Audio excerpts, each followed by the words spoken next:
سگافردو از قهوه‌خانه‌های معروف در مرکز پایتخت اکنون نه تنها قهوه و نوشاکی‌های مختلف بلکه کتاب و اثرهای جالب را هم پیشنهاد مشتریان خود می‌کند. من فکر میکنم که حالا جوانان با سبب‌های مختلف خیلی کم کتاب می‌خوانند. چون این طرح‌ها صف کتابخانه‌ها را بیشتر و جهانبینی جوانان را وسیع می‌کند.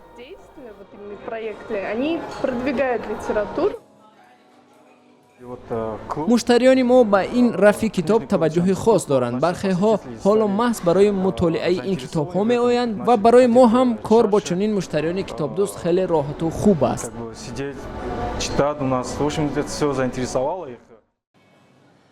پیشنهاد گذاشتن رفع‌های کتاب در قهوه‌خانه هم ماه فوریه سال روان در گروه کتابکده دوشنبه در فیسبوک صدا داد.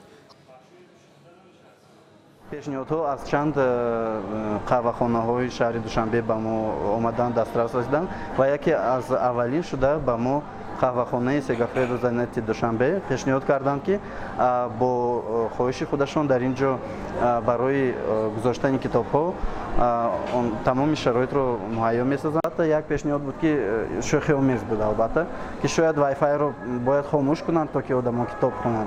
لیکن البته اون آدمایی که می‌خواهند کتاب بخوانند البته این از خود آنها وابسته است. کتابی که ورق‌هایش رو حرف می‌زنه اون دیگر است، اون بوی خود را دارد، مثلا با تاثیرات دیگر می‌بخشد به تو.